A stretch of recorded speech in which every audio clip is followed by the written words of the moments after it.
კიდევ ერთი უბედურების ზონა ქალაქი მიკოლაევია, რომლის ირგვლივაც ასევე თავმოყრილია დიდი რაოდენობით რუსული ჯავშან ტექნიკა.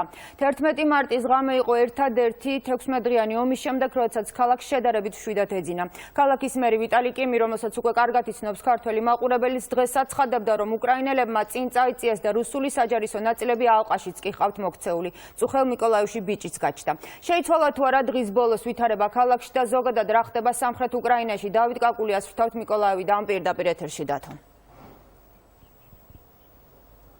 მოგესალმებით ნათია, სანდრო, ქალაქში ახლა შეიძლება ითქვას შედარებით მშვიდი სიტუაცია არის, თუმცა დრო ისმის აფეთქებების ხმა, როგორც ჩვენ გვეუბნებიან, უკრაინული артиლერია მუშაობს იმისთვის, რომ ქალაქის შემოგარენში მყოფი რუსული საოკუპაციო ნაწილები გაანადგურეს. მე მინდა მაყურებელს აუხსნათ თუ რატო ვიმყოფებით ახლა ჩვენ შენობაში, 7 საათზე არის კომენდანტის საათი, ნიკოლაევში არის უფრო მკაცრი წესები ვიდრე ოდესაში, შესაბამისად შუქის ანთების უფლებაც კი არ გვაქვს სასტუმრო ნომრებში ერთადერთი ადგილი, რომელიც განათებული არის დერეფნები, ჩვენ ასევე სასტუმროს შემოსვლისთანავე აგვიხსნეს უსაფრთხოების წესები, დაბობის ხმის გაგონებისთანავე უნდა ჩავიდეთ სპეციალურად მოწყობილ სარდაფში. რაც შეეხება ქალაქი შეიძლება ითქვას, რომ უმძიმეს მდგომარეობაში, იმიტომ რომ სამი მხრიდან აქვს ალყა შემორტყმული, როგორც ჩვენ ქალაქის მერმა გვითხრა, მიმდინარეობს ახლა რუსული საოკუპაციო ჯარების გადაჯგუფება, რათა მათ შეძლონ, როგორც სამხედროები ამბობენ, ერთიანი ფრონტით მიაყენონ დარტყმა ქალაქს, თუმცა ქალაქელები ამბობენ, რომ ისინი ამისთვის არიან მზად და ქალაქის ყველა ქუჩა გახდება რუსული ჯარისთვის ერთგვარი წინაღობა, განსაკუთრებით მძიმე მდგომარეობა თავშესაფრებში, სადაც იმ ადამიანებმა შეაფარეს თავი, ვისაც სახლები გაუნადგურა რუსულმა რაკეტებმა და ბომბებმა. ყველაზე მძიმე საყურებელი დღეს ჩვენი განამღები ჯგუფისთვის ბუნებრივია იყო რამდენიმე თვის ბავშვები, რომლებიც ცხოვრობენ ამ თავშესაფრებში. იქ არ არის არტფილა საკმარისად, შესაბამისად ხშირად ცივდებიან. დროულად ვერ ხდება მათთვის სამედიცინო დახმარების აღმოჩენა, თუმცა მიუხედავად ამ ყველა პრობლემისა, ისინი არ აპირებენ დატოვონ საკუთარი ქალაქი. ჩვილი ბავშვები, ქალები და მოხუცები რუსულმა ბომბებმა აიძულა თავშესაფარში გადასულიყვნენ.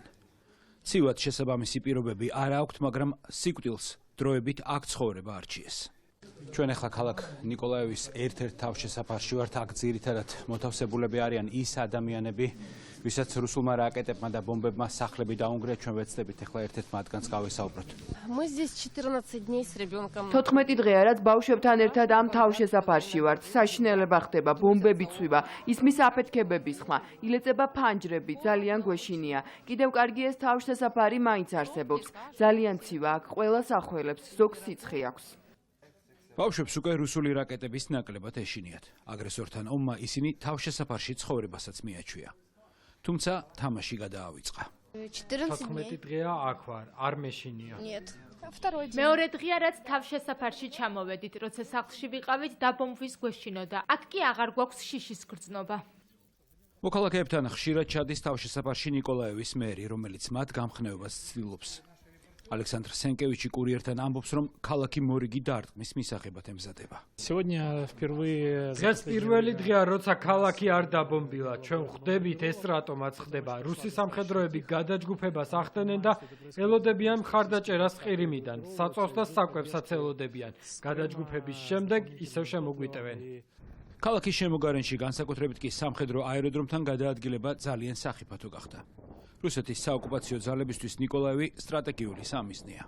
ეს ნიკოლაევის სამხედრო აეროდრომია. რამდენიმე დღის წინ რუსული არმიის ნაწილები მის აღებას შეეცადნენ, თუმცა უშედეგოდ. საკმაოდ დიდი კოლონა უკრაინელმა სამხედროებმა გაანადგურეს. ეხლა უკვე მათი ნარჩენებიც კი აღარ არის აქ დარჩენილი. ნიკოლაეველების ნაწილმა ქალაქის დატოვებაზე უარი თქვა. მათ რუსეთთან ომში გამარჯვების იმედი აქვთ. იმედია ყველაფერი მალე დამთავრდება. ჩვენ აუცილებლად გავიმარჯვებთ. ახლა სიწყნარია, რა თქმა უნდა მძიმეა. იმედი გვაქვს, რომ ჩვენები მტერს უკან დაახევინებენ და დაგვიცავენ ჩვენ. გამარჯვებისთვის და თავდაცვისთვის ქალაქი მზადაა. რუსულ ჯარს ყველა კუთხეში წინაღობები და მოლოტოვის კოქტეილები ელოდება.